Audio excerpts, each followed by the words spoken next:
Today I'm going to answer the biggest question that most new online coaches have, is that am I going too niche? Their whole problem is the fact that if they're going to go too niche, there are not enough customers in the world that may potentially want their solution, and therefore they have to go broader. They have to think outside of the box. They have to attack everybody, because the bigger the market, the more potential for them to make money. Well, in today's video, what I want to do is I want to visually show you how niche I got, and I still was able to make over 50K each and every single month. And believe it or not, I actually wasn't the best one in my category. There were actually other people making way more than me. And I just want to visually show you how niche I actually got. So to actually answer the question, that you are most likely, 99% likely, you are not too niche in your category. So with that being said, let's get straight to it. So my first big category, and excuse my drawing, but this is what it's going to be like for this video, is making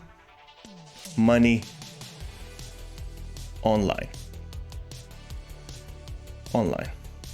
Okay, so what fits in this category? Well, let's start with e-com. Okay, what else fits in this category? Well, we can do crypto. What else is in money making category? We've got stocks and shares. We've got side hustles. That was a big one in 2023 that I tried to venture in.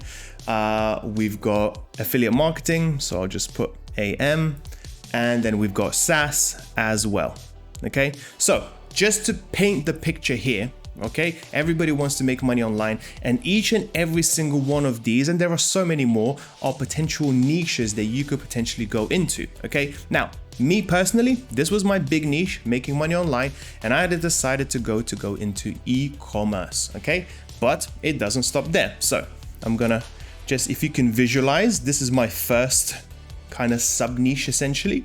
And now we're going to draw another circle. Okay, and we're gonna do e-com. Okay, now in e-commerce, there are also other sub niches. Okay, so we got Amazon. Okay, we got eBay. We've got Shopify. We've got, what else? We've got Facebook Marketplace. So I'll just put FB. What else do we have? We also have Etsy, of course. Okay. Anything else? And potentially drop shipping as well. Okay. Drop shipping. Okay. So within my e-commerce, this is my second niche. I still had 1, 2, 3, 4, 5, 6, and plenty more potential options to go into. So I went from making money online. We now went into e-com. We went from e-com, we're now going into Amazon. This was the one that I was coaching people on for 4 years, plus 4 years, and was able to make over £1 million in sales just from that alone. But was it just Amazon? Oh, no. We're halfway there. We're only halfway there. Okay, and let me show you what I mean by that. So my next niche was Amazon. Okay, and I'm gonna draw a big circle around that. Okay, now within Amazon, there are a couple of ways to make money. Okay, so the first one is private label. Okay, now private label basically means I buy products from China factories, I bring them over to my marketplace, which was the UK, and then I sell them online on amazon.co.uk. What you also can do is wholesale. Okay, wholesale means I buy products from wholesalers here in the UK, I bring them over, I don't go outside of the country, and I sell them in the UK marketplace one by one. So for example, I could buy 500 dog shampoos, and then one by one I sell them online on Amazon.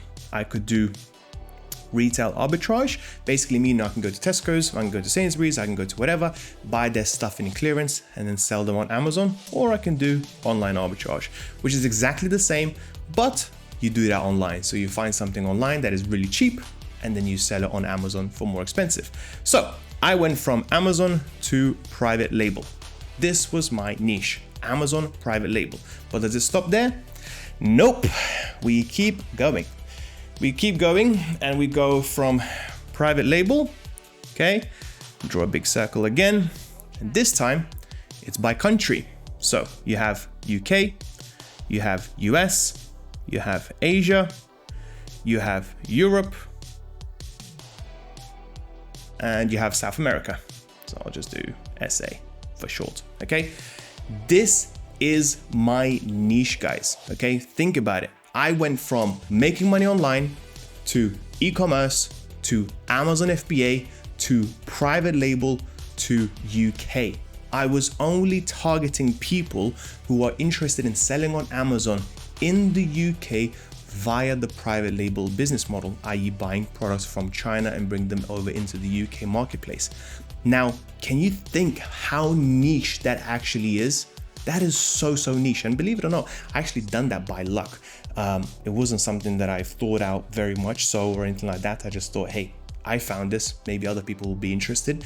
And it got me to 50K per month consistently each and every single month at such a niche market. Now, if I were to take on broad and I started speaking about how different ways of making money online or potentially different ways of making money on e-commerce, because my messaging would be so broad, I would essentially target nobody. Because think about it, if you're looking for a coach and you're looking for Amazon FBA private label because that is the business model that you are interested in, who are you more likely to buy from? Somebody that speaks about eBay, then Amazon, then Facebook, then Etsy? Or is it somebody that only speaks about Amazon FBA in each and every single one of their videos, whether it's on TikTok, YouTube, Instagram, whatever? You're much more likely to buy from that niche person. And for 4.5 years, almost 5, I was that niche person that people keep coming on to, okay? And because of that, I was known as the Amazon FBA UK guy, okay? And my reputation spoke for itself. I started getting loads of referrals and so on and so forth. But what I also want to do in this video is also kind of give you an idea of how to potentially niche down, okay? Because I actually got one of my clients that started off literally making nothing, zero. She was struggling for 6 months, making no money whatsoever. And when we actually niched her down, reduced the amount of audience that she's going to go for, we actually got her to make 12 grand the very next month. Okay, let me show you how that worked. So first things first, she was in the fitness niche, okay? And this is all she was doing. Sorry, my spelling.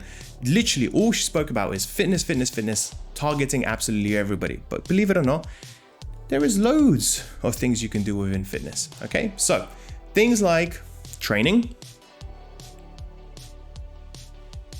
or diet or whatever, right? So right now, first of all, is what we basically, when I told her is we need to start dialing it in. We need to start niching down, because one minute you're speaking about this, next minute you're talking about that, next minute you're talking about this, and so on and so forth. So what she decided to do is talk about diet only, okay? Now, when we start talking about diet, she began to know like a bit more like a nutritional expert and so on and so forth. But the problem is diet was still very big niche. So we had to delve deep in a little bit further. How can we niche down a little bit more to be more concentrated on the particular avatar of customer that we want to speak to? So we went in back to the drawing board, and instead of just speaking about diet, we started focusing on, you can focus on women and you can focus on men. Now you may say, well, what's the difference? Diet for men and diet for women is pretty much the same. You lose weight by dropping calories and, exercising more and so on and so forth. Absolutely, and I couldn't agree with you more. But there is a difference in messaging, okay? When you're speaking about diet towards men, you're speaking about how bigger their muscles they're going to look, how you look bigger when you actually lose weight and so on, and things that matter to men. When you're speaking to women about diet, you speak about the confidence they're going to have when they lose weight, the clothes that they're going to fit on when they lose weight with diet and so on and so forth. So even though the premise and the product is exactly the same, the outcomes, the messaging is very different. So given that she was a female, we went for women. Now, did we stop there? Did we only start speaking about diet towards women? Nope. So we went women, and then we niched down from there, and this was the winning bit. Okay, 2 more winning bits actually. Women, and we had to choose now the age range. Okay, so we could do 18 to 25, 25 to 40, or 40 plus, okay? You may be asking, well, diet works for women at all ages the same, right? Yes, absolutely, but the messaging for 18 to 25, 25 to 40, and 40 plus is also, once again, very different. For example, the main contributing factor to why women want to lose weight at 18 to 25 is to look better. It's to look great in their clothes, it's to show off, etc. For women in their 40s, they care much more about health, okay? They care much more about their longevity, how they feel, are they getting any pains and all that sort of stuff, right? So again, by focusing somewhere in the middle between 25 and 40, we decided that, hey, these are the people that still care about how they look, but also these are the ones that actually can afford much higher ticket coaching programs because we want to charge more money for our programs. Whereas 18 to 25 is a demographic that doesn't have as much money. So we decided to go for 25 to 40. Now, did it stop there? Did we go for women 25, 40 speaking about diet? Nope, there was more. Wait till you see this one. This was the winning strategy that got her from 0 to 12,000 pounds the very following month, okay?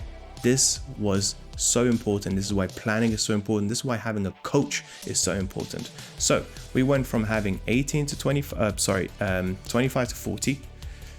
Okay, 40 women, okay? And now we decided to niche down by occasion. What is the occasion? What is the reason for them losing that weight with their diet? And there are many, many, many occasions that you can go for, okay? And let me show you a few. For example, you could do it for a marathon. You could do it for a wedding. You could do it for a photo shoot.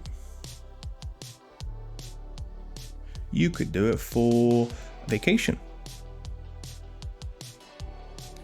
What else could you do it for? You could do it for post-pregnancy. Okay. My spelling is terrible. As you can see, there are different occasions and each and every single one is going to have different of messaging. For example, if you speak to women in 25 and 40s and who are interested in a marathon, you will be speaking about more about how food is going to make them light and therefore more effective and more efficient at running that marathon. If you're speaking to somebody who is post-pregnancy, you're going to be speaking and potentially mentioning the child and so on and so forth, and how you can rejuvenate and how you can look just as good as you did before you were pregnant and so on and so forth. But the people that she wanted to target is the wedding space. Essentially, new coming brides. It's people that just got engaged and are about to get married, and basically the women who are 25 to 30 who want to be 25 to 40, sorry, who want to be in the best shape of their lives for their photos in their wedding, on their wedding day, right? Now, why was it so successful? Why targeting this specific demographic was so successful? Well, for a couple of reasons. Number one is the fact that people in general tend to spend a lot of money on weddings, whether it's flowers, whether it's the cameraman, whether it's the venue, the diet, everything to do with weddings. People are very, very unfrugal when it comes to charging that sort of money. So basically charging people in relations to getting in shape for weddings, you can get away with charging a lot more money because it's such an important occasion for that particular person. Number one. Number two, because she all of a sudden niched down to weddings, she started going out to similar businesses and asking them to refer her business. So for example, she went to local florists and said, hey, if anybody comes in for a wedding or anything like that, for flowers, any sort of orders that you get, I want to be part of that business, and if you give me their names, their contact detail address, and I get client like money out of them, I will give you a referral business bonus.